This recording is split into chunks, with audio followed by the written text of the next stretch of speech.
ជំរាបសួរពុកម៉ែបងប្អូនទាំងអស់គ្នាតោះថ្ងៃហ្នឹងខ្ញុំមកចង់បង្ហាញបងប្អូនទាំងអស់គ្នាអំពីការយើងសារ៉េកំណត់មុខងារមួយចំនួនខ្លះដើម្បីឲ្យទូរស័ព្ទរបស់យើងមានសុខភាពថ្មបានល្អប្រើបានយូរហើយអត់ងាយខូចថ្មសម្រាប់នៅលើទូរស័ព្ទដៃ iPhone ណាបងប្អូនអញ្ចឹងខ្ញុំមានចំណុចតូច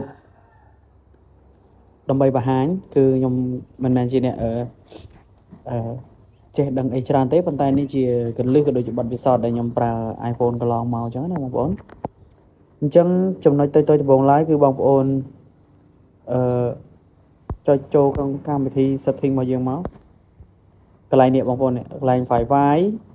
បើសិនជាបងប្អូនបើកចោលអញ្ចេះបងប្អូនទីហៅបងនេះ Wi-Fi ក៏ដូចជាBluetooth នេះបើសិនជាបងប្អូនបើកចោលអញ្ចឹងបងប្អូនចូលទៅបិទអស់ទៅហ្នឹងហើយបងប្អូនចូលបិទ Bluetooth នៅពេលដែលយើងអត់ប្រើហើយនៅពេលដែលយើងអនវាចោលយើងបើកវាចោលវាក៏ធ្វើឲ្យទូរស័ព្ទរបស់យើងស្រកថ្មលឿនដែរហើយនៅចំណុចមួយទៀតគឺបងប្អូនចូលទៅក្នុង accessibility នេះមកហើយបងប្អូនអូទៅលើទៅកន្លែងសារជូនដំណឹងអីហ្នឹងក៏យើងត្រូវបិទដែរបងប្អូននេះកន្លែង motion នេះបើសិនជាបងប្អូនអត់ចាំបាច់ទេបងប្អូនទៅការពេលដែលយើងបិទវាលឿនចេះពេលដែលយើងបើកវាមកវាទម្លាក់ frame rate ឲ្យរៀងទាបជាងមុនដើម្បីកាត់បន្ថយការស៊ីថ្មដែរហ្នឹង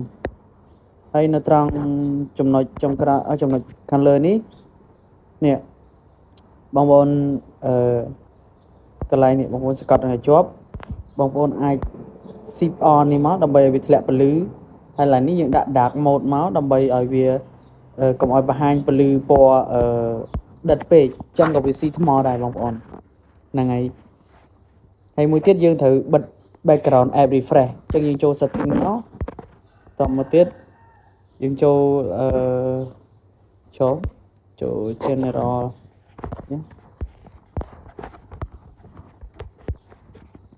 general ហើយបន្តមកទៀតបងប្អូននេះយក background app refresh នេះ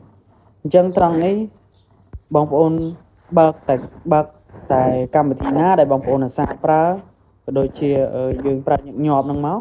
ហើយបើមិនចាំបាច់ទេបងប្អូនចុចកន្លែងនេះមកហើយអបយកលើនេះអបទាំងអស់មក